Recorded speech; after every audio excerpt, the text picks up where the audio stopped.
The Mark 7 Golf is finally ending its run. It's been quite a few years, and the Mark 8 is on the horizon, but it's not entirely clear that we in the US are going to get the Mark 8. Hi, my name is Eric, and I make videos on future cars and trucks, things like that. If you find that interesting, go ahead and consider subscribing. And by the way, if you got a tip, hit me up on Instagram. The Mark 8 was unveiled in October of last year in Europe in Portugal, and there are actually going to be 4 models of the Mark 8. There's the base model, the GTI, the GTD, the diesel, and a GTE, which is a plug-in hybrid. Autocar says that the launch at the Geneva Motor Show in March, I think it's March 5th, is 100% confirmed, so look to see it there. And the GTI will be available in trim up to 287 horsepower. It is still based on the 2-liter EA888 engine, which is currently in a lot of the VW line. Now, a new Golf is always kind of a big deal. This is the 8th generation. The Golf has been around for decades and decades, and in fact, through many years, the Golf was the #1 selling vehicle on the entire planet. So the fact that we're getting a new Golf is kind of monumental in a way. Now stick around for the whole video because I'm going to try to pack in a lot of information on the new Golf, the Mark 8. But as you probably know, the hot hatch, when you think of the hot hatch, the GTI is really the quintessential hot hatch, and in fact, one might even say it sort of started the whole hot hatch trend. Now, there could be other cars that were at the time too. Let me know down below what you think maybe some of the early hot hatches are. But in my mind, one of the first hot hatches that I drove was, of course, the GTI. Now, the new Golf is still based on the MQB platform.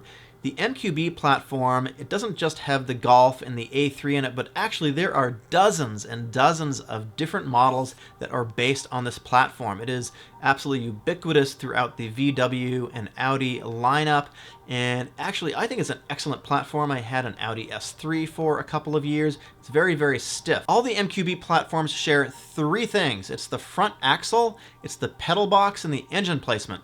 The rest of it is variable. They have different tracks, they have different lengths of wheelbase and so forth, but the underlying architecture is the same. And because the new Golf is based on this architecture, that means it's going to be evolutionary, not revolutionary. And that makes a lot of sense because there is so much history and so much heritage in the Golf. And one more thing, if you like this platform, you are going to be happy about this news. VW has said that they're going to continue using this platform for 2 more generations. I don't know exactly how long that is, but if a generation of a car is 5, 6, 7 years, it could be quite a while. It could be over a decade where they're still going to use the MQB platform. Let's talk about styling, and let's actually talk about these super cool headlights for just 1 second.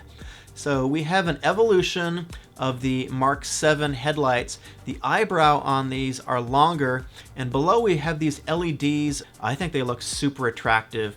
And here is the thing that makes me really happy, but also really sad at the same time. It is this matrix LED headlight system that is not available in the US. VW calls it the IQ Light LED. The LED matrix beam headlights on the Passat are equipped with a basic light module alongside with a matrix projection system with 32 individually controlled LEDs which react flexibly to different situations. So that means these are fully adaptive headlights.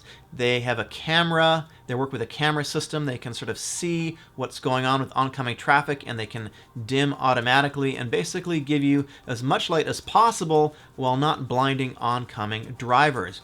That is something revolutionary, and there is a little bit of good news in that in North America, and specifically in the US, the NTHSB, I hope I got that right, they are working on a new set of rules, hopefully to allow this type of headlight finally into the US. Let me know down below in the comments if you'd be interested in seeing a video on this type of headlight technology. And personally, I really like this flush taillight treatment where the taillights sort of line up with the body panels. It reminds me quite a bit of Audi. Now the GTI, which we see here in these spy photos, it's going to look substantially the same, of course. They don't have a lot of cosmetic or visual differences between the regular Golf, but some things that I'm noticing here, it has a hexagonal grille.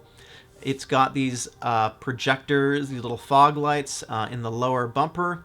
I'm expecting it to have a little bit of a body kit like all of the GTIs typically do, and this does have dual exhaust as well. There's only going to be one body style for the new Mark 8, and that is a 5-door hatchback. The 3-door just hasn't been selling that well, apparently. And in North America, we don't love hatchbacks, so that's pretty much all we're gonna get. The interior is much more upscale as well. You've got this large center display, which is a touch screen. In addition, the dashboard is fully digital, and that comes standard even on the base Golf. The whole thing just has a much more refined feel, and look at the center console with the DSG transmission. It looks kind of slick, looks very modern, and with the manual transmission, it still has the same kind of styling too. So let me know overall what you think of the styling, exterior and interior of the new Golf. I'm thinking it looks pretty nice and a pretty big step forward, and this is definitely, I think, in terms of styling and sort of refinement, probably the leader in the category. Of course, in the US, the category is very, very small. So here's what I'm really hoping for with the GTI. I want them to bring back the plaid seats. These are iconic. They've been, I think, in every GTI since the Mark 1. And of course, the golf ball shifter. That's also an iconic part of the GTI. I think it needs to come back. So that's all the good news. Here's the, I guess, the okay news. Are we gonna get the Golf in North America? Well, yes and no. In Canada, they're gonna get the base Golf. In the US, it looks like we're gonna get just the GTI and the Golf R. This tells me a lot about the market. This tells me that people are really into CUVs and SUVs right now. That's sort of the way it's going. But I think we're lucky to get the Golf and the GTI because in their segment, and it's not a very big segment anymore, I've always thought that the GTI was really a class leader, certainly in terms of refinement, and as a daily commuter, perhaps not the most aggressive canyon carver like a Subaru, but there's really a nice sense of refinement, and these cars have great interiors, and they're a ton of fun to drive. So let's talk about pricing for a second. So the current GTI, the base GTI, starts at about $28,000, and it has 228 horsepower and 258 pounds-feet of torque. Of course, it's front-wheel drive. Now, the current Golf R is 288 horsepower and about 288 pounds-feet of torque. It is all-wheel drive. Now, the nice thing about that is, unlike the Audi S3 that I had, the Golf R is available with a manual transmission too. Save the manuals. So in the new GTI, we're anticipating a base engine of around 242 horsepower or so, and perhaps an up-level trim available up to 287, 290, depending on the rumor that you hear. Pretty sure it's gonna have a 6-speed, and of course it's gonna have the DSG option, and then we get to the Golf R. So the current Golf R starts at about $40,000. I think it's kind of priced a little bit high for its class, but there you go. It's still a really nice car.